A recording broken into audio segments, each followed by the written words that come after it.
It's Get Out of Here. I'm Warren Levinson.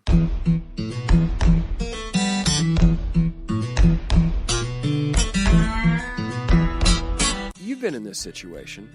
You want to go on a trip, but for one reason or another, expense, schedules, whatever, none of your friends or family can travel with you. Maybe you put it off because you really don't want to travel by yourself. Or maybe the deal is just too good to pass up. Or you're excited by the idea of sightseeing without having to negotiate with the rest of your party. Or you just really want to go to, say, Barcelona, which is where Associated Press Phoenix editor Courtney Bonnell found herself recently. Courtney wrote about the experience for the AP Wire this week, and she joins us now to tell us about the trip, along with some advice for one of the hardest hours for the solo traveler, dinner time. Courtney Bonnell, you wrote about your trip to Barcelona, traveling by yourself. First, let's get a little history here. What made you travel by yourself?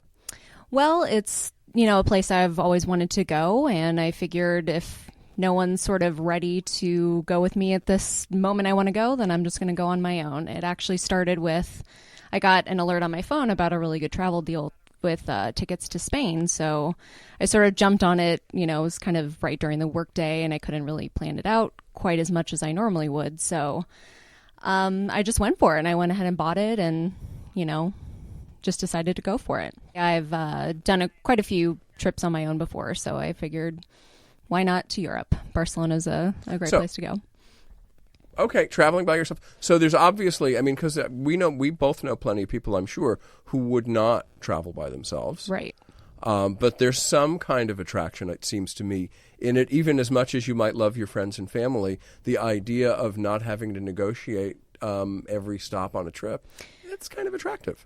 Absolutely. Absolutely. So it's nice to kind of build your own momentum and your own itinerary and kind of go the speed you want to go. So I know a lot of people really want to do kind of relaxed trip, kind of see a few sites, take their time. And I'm kind of a go, really hit it the streets hard and go for it. So I want to pack my days really full, and I don't want to wait around for anybody. But if there is one day I kind of wanted to sleep in a little bit later, then I could do that. And, I don't have to get grief from changing up what our sort of speed has been for the whole trip. So it's nice to be able to stop in shops you want to stop in. It's nice to decide, maybe I can fit in one more site before I stop for lunch, or maybe I want an earlier lunch today, or maybe I don't even feel like dinner and I just want to have gelato instead, or whatever you want to do. It's kind of, on your pace and your time. So that is attractive. Now, in this, you say a go person, but in this 4 days in Barcelona, did I read this right? You walked 12 miles a day, or are you exaggerating here?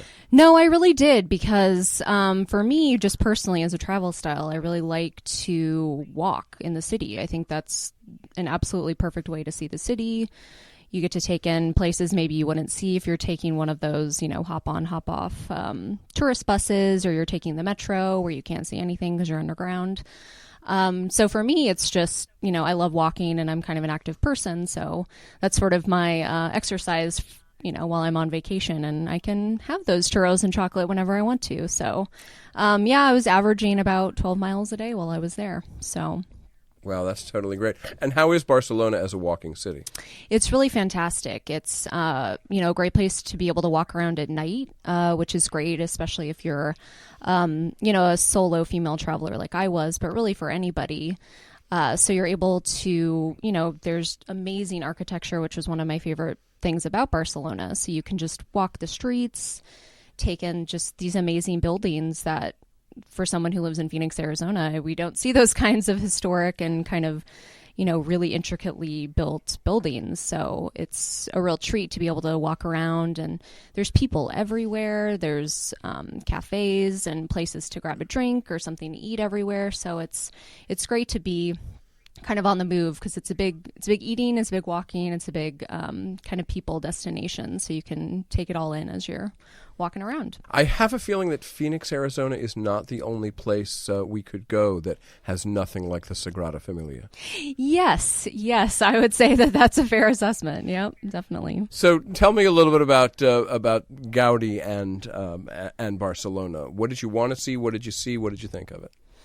Yeah, it was really amazing. I mean, it's really kind of his city in terms of what people think of when they're going there. He has these amazing homes, and this, Park Güell is amazing.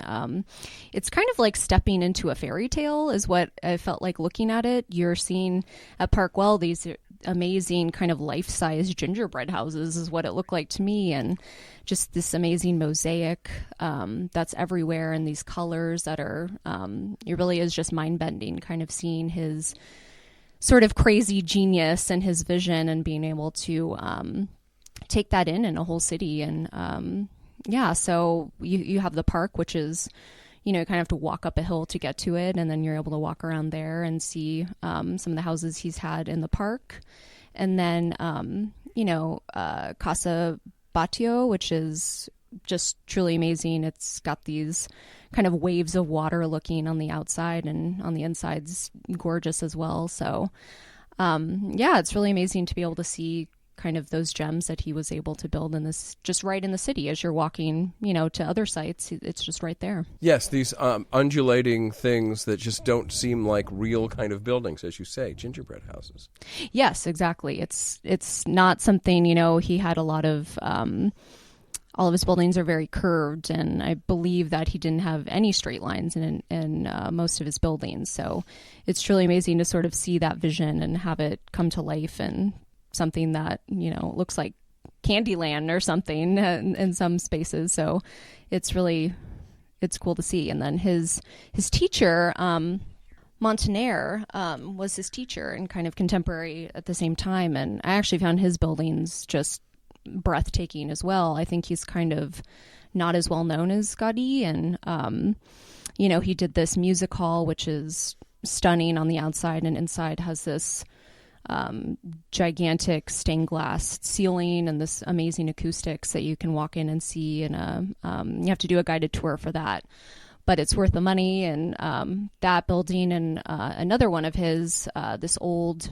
hospital that he was a working hospital up until just a few years ago, called the Sant Pau Resende Modernista, is, I think, one of the city's best kept secrets. There was hardly any people there, and it's got these hospital wings that were really used up until, I think, just a few years ago. And just stunning architecture, these ceilings or the roofs that are just tiled, and really something to see.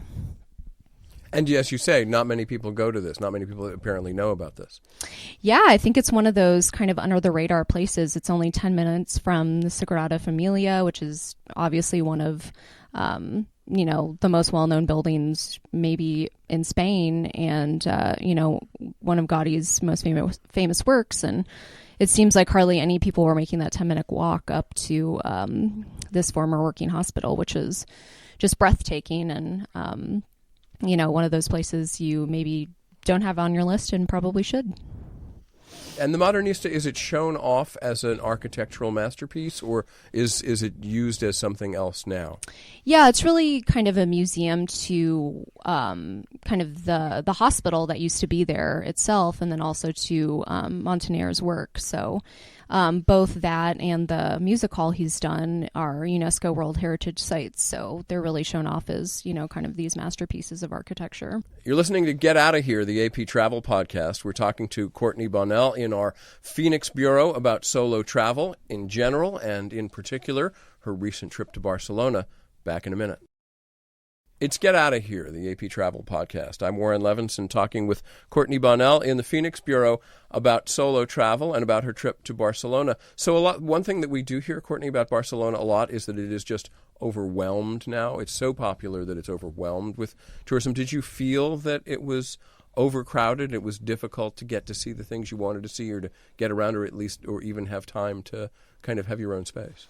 It was very overrun. There's a ton of people there.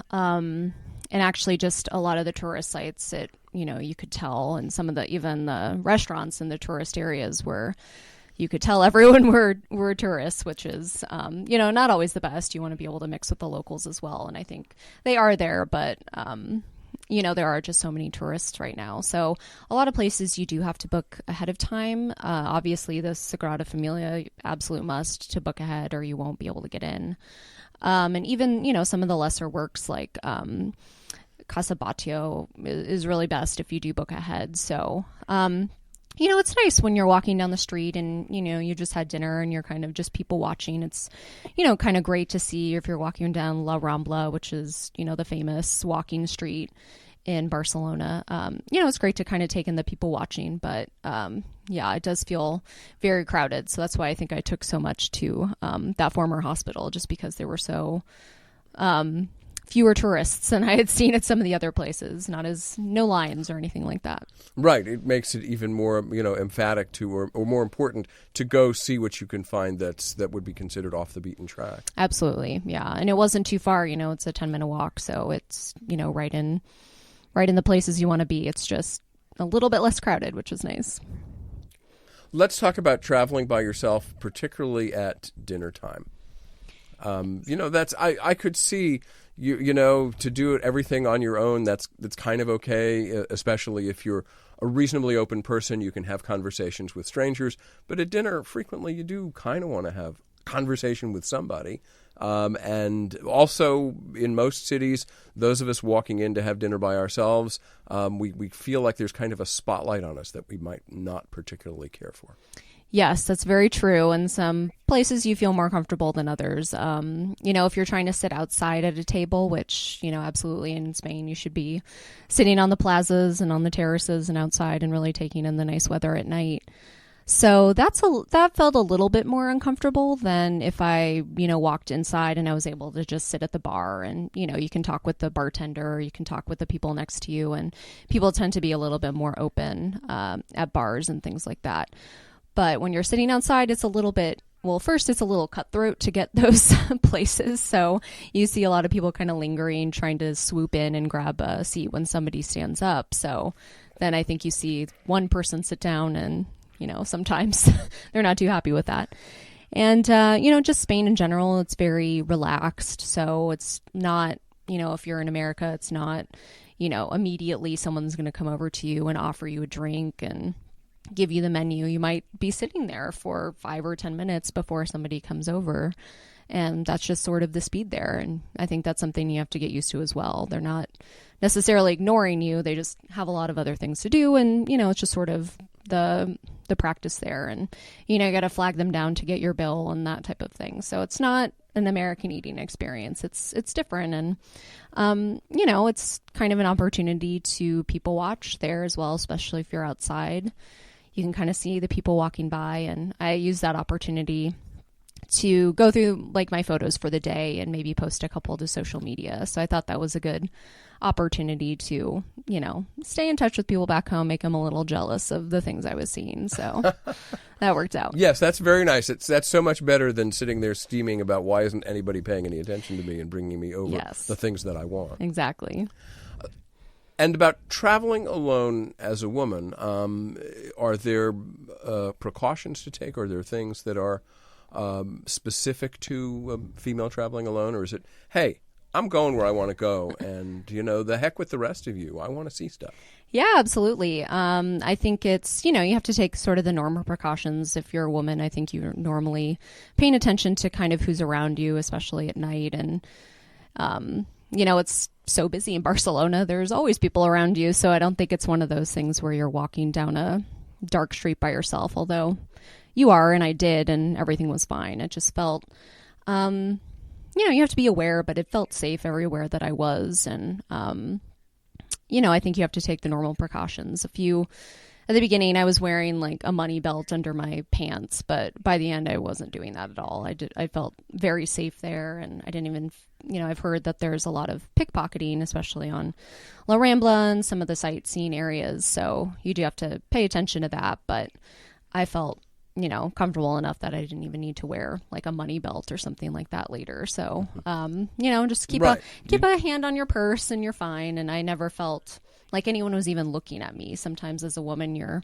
walking down the street and people can be staring or things like that. But I didn't even think people were paying attention at all, which was very nice. That does sound nice. And you do have to have your urban antennae up a little bit, but nothing kind of out of the ordinary. Right. Don't let it totally down, but I think it's, Barcelona's a safe place to be, and there's not much to worry about. Did you get out of town at all? I did. I was able, though I only had about 4 days altogether in Barcelona, I was able to go to Montserrat, which is this beautiful mountain monastery.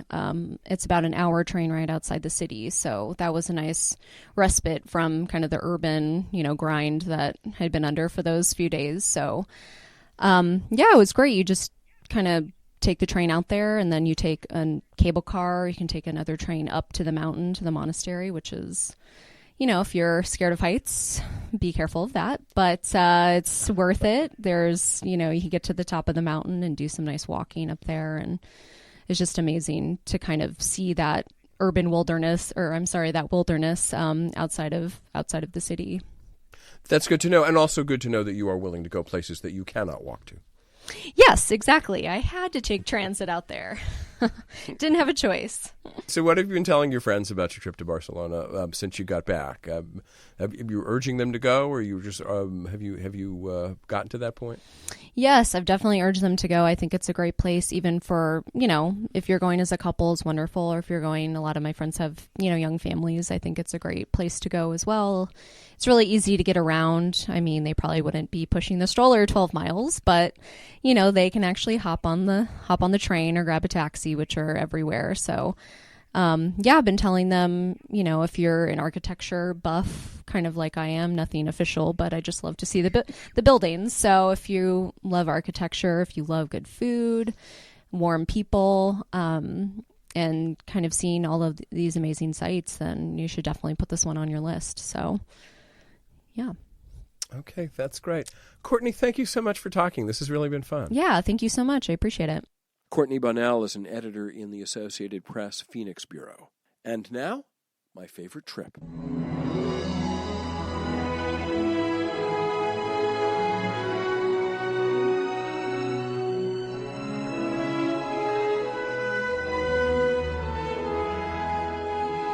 The British-born actress Jane Seymour was very busy for a long time, acting in plays like the original Amadeus, in movies she was a Bond girl in Live and Let Die, and doing TV shows like Dr. Quinn Medicine Woman through most of the 1990s. Too busy, in fact, to take many trips with her children when they were small. Now the kids are grown, she has time, and they have been traveling together all over and having a blast, as Seymour told AP reporter Alicia Rancilio. I was either working, so I couldn't take them on travel and do fun stuff with them, or they were busy playing baseball or in college or whatever. So now I'm taking my kids and I'm showing them the world. We were in England earlier. Just recently, my daughter came with me to Vietnam, where we manufacture my Michael Amini furniture. And she said, I don't know, factories. And she came and said, oh, my God, Mom, this is amazing. Then we went to Indonesia, where one of the places we sell it. And I said, look, this is where your grandmother lived for her early 20s. And she was incarcerated here for 3.5 years in the war. And this was the food that I used to eat, Indonesian food. And then we went to Bali, and of course she's into yoga, very spiritual, so that was great. And then straight from there, I was invited by Prince Albert to do this thing about saving the oceans. It's an amazing organization. And my twin boys came. One lives in Nashville. He's a rock musician, and the other one's a baseball player in LA. And they came with me. They'd never been to that part of the world. They fell in love with Monte Carlo. And then I thought, I'll take them to Florence and Venice. And so I exposed them to the greatest art, the greatest, the most beautiful places on the planet. But I got to experience with them, So when people say, what matters in life? What do you love?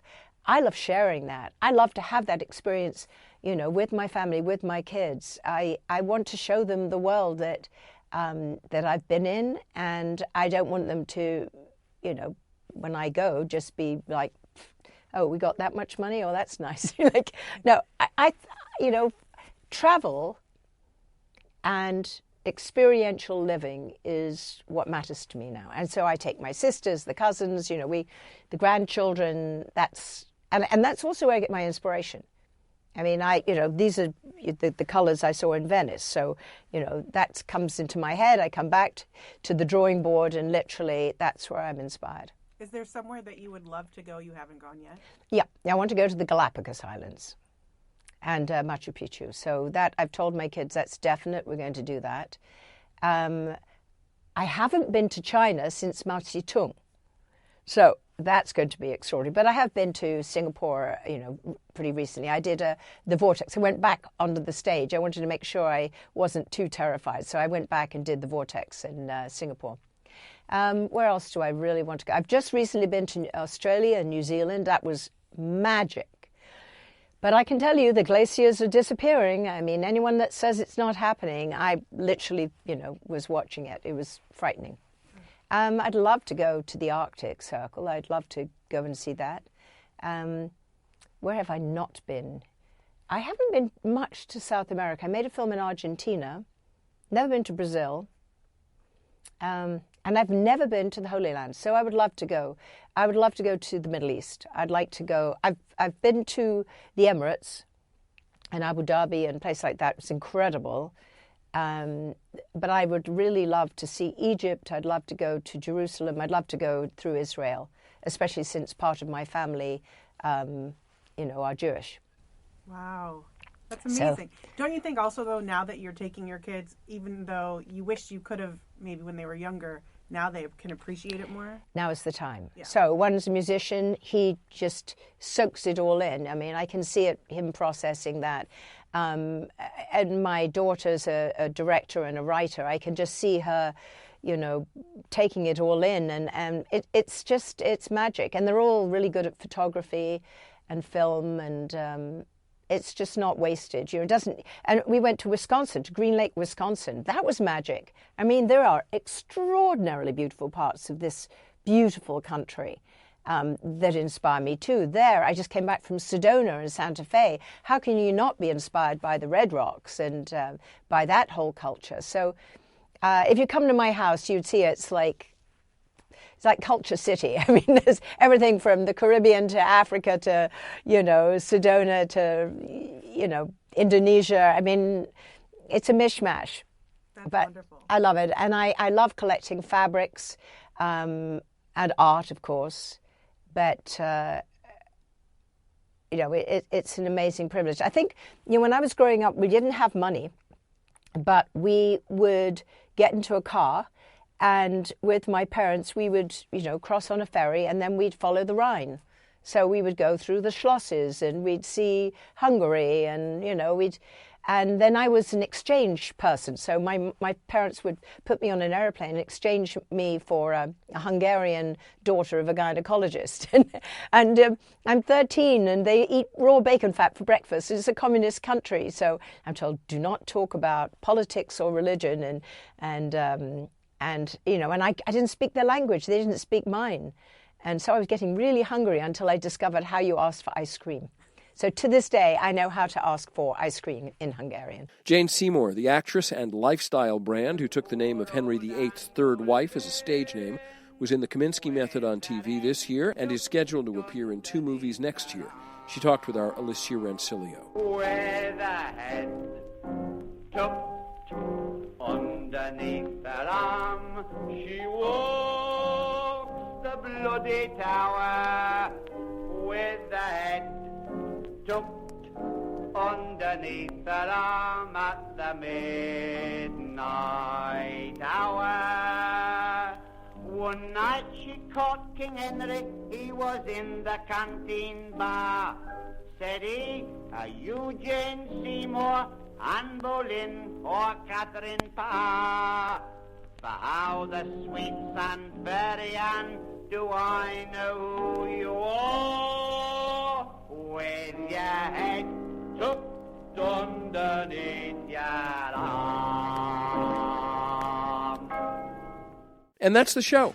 Get Out of Here is a production of the Associated Press in partnership with Westwood One, produced under the supervision of Nikessa Moody and Peter Costanzo. I'm Warren Levinson. We'll see you next time.